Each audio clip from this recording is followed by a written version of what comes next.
Nostra Games had an idea. What if we created a game where all you do is dig? When I was given the opportunity to try this game, I was very skeptical. That's all you do in this game? You just dig, that's pretty much it? I figured I'd give it a try, but I wasn't expecting much. I was looking for a game that would push the limits of the PS5 Pro, and let me tell you, this game ain't it. But it's one of the most relaxing and chill games that I have played in 2025. You start off the game thrown right into the gameplay with a shovel and a backyard to start digging in. After you found yourself a couple rocks, you go into the garage and you sell your findings. There's a typewriter there as well to save your data, an upgrade bench to upgrade your tools, artifacts area, a dinosaur area. The concept is simple. Dig and find stones, gems, bones, artifacts, and other secrets that you may find while you're digging. The upgrade bench allows you to upgrade your tools and equipment as well as buy things that you will need to help you dig. You can replenish your energy and your health, buy lights which you will need as you go further down into the hole. And you can even buy dynamite, which will essentially create a bigger hole in your hole. That doesn't sound right at all. And you are equipped with a backpack, which when upgraded allows you to hold more stones, gems, etc. Essentially, it's that carrot on a stick where you can hold 10 gems at first, you upgrade, then you can hold 12 or 15 type thing. It's that carrot on a stick where you're constantly seeing upgrade. You know, your shovel turns into a drill, and then your drill into something else, and then you start digging a little bit faster, and you start unlocking things a little bit quicker, and then you start to discover more. It's really that game with a carrot on a stick, and if you love those things, you're gonna love this game. You also have a battery, which is your energy, which makes me think that you're like a robot in this game and not actually a human being. They don't really specify that. There's no real story or lore to this game. It's really just dig and dig and dig and really kick back and relax. You have a jetpack that helps you get out of the hole that you're digging. Upgrading this will make it more efficient and faster. Essentially, you can just fly out of your hole a lot quicker. And then finally, you have your dig tool, which starts off as a shovel, but as you upgrade it, you start to make it more efficient. You start to get more upgrades like a drill and other things like that. And in terms of gameplay, it's so relaxing. I found myself listening to podcasts, Audible, Spotify, those type of things while playing this game. It really is that perfect game that you can immerse yourself in. Really just let yourself drift away in some music and relax. During this game, I finished an entire audiobook as well. I listened to Fahrenheit 182, shout out to that book, I love it. Mark Hoppus, what an amazing book. If you are a Blink-182 fan like me, then you're gonna love that book. And if I was to really put a connection to another game that made me feel this way, it reminded me of Power Wash Sim. Power Wash Sim was probably the last game where I really felt like this, where, you know, it was another game where the music gets turned down, the sounds get turned down, and the headphones go in.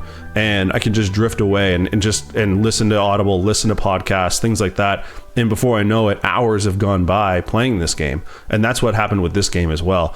I found myself getting completely immersed in it, and I would be like, okay, just one more round. All right, my backpack's full. Let's head back up. Let's empty it, and let's go down one more time and just see how far I can get, what I can get, and go back again. And before I knew it, I was doing it 10 more times. And when you get close to finding an artifact or something along those lines, a radar tool will pop up, and it'll help guide you to where it's located. It's always exciting to see this tool pop up because you know that you're getting close to something, some hidden gem.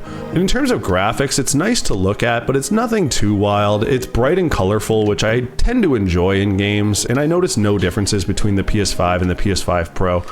The sounds in the game did get old quite early on, and I found myself turning it off. I sunk quite a bit of hours into this before pretty much getting all of the things that I need to find. I think I'm missing 2 trophies in the game. I'd say this game took me roughly 15 hours to beat, and I feel like this game has the potential for DLC. Something like new levels, digging into a mountain perhaps, digging in new regions, finding new artifacts. It has that potential that like Power Wash Sim has, where Power Wash Sim, you know, they have like a SpongeBob world or Tomb Raider level and stuff like that. Now, it wouldn't be an overview if I didn't talk about the things that I feel like they can improve upon as well. And this game had some minor things, nothing that was a deal breaker for me, but you cannot at the time of recording this buy dynamite and lights in bulk. Not a big deal, but when you're getting towards the end game, you want to have a ton of dynamite, a ton of lights, and you have to, you know, mash the button to buy some. There should be an option to say buy 5, buy 10, buy 15, or buy max even, especially near the end game when you start to really rack up the money and you can spend on those type of things. Also, they put physics into the beach ball, but not into the rocks. What I mean by this is that as you were digging down, you could have floating rocks that were just tiny little rocks that would be floating in your hole.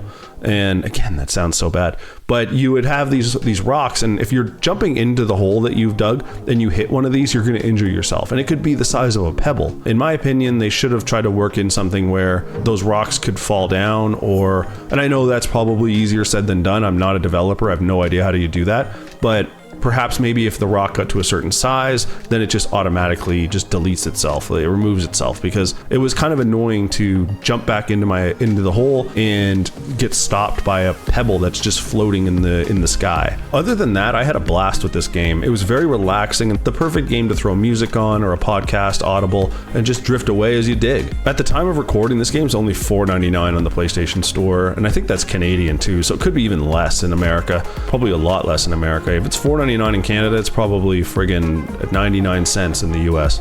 And I highly recommend this game if you're interested in something like this. And it is cross-buy, so if you do buy it on the PS4, you can get it on the PS5 as well. I hope you guys enjoyed this overview. If you have any questions about the game, feel free to reach out. Let me know in the comments below, and I'll be happy to answer any questions that you have. Or if you just want to chat about this game, or if there's any other games that are like this, let me know in the comments, because I find these games very relaxing. Until next time, guys, have yourselves a good one. We'll talk later. See ya.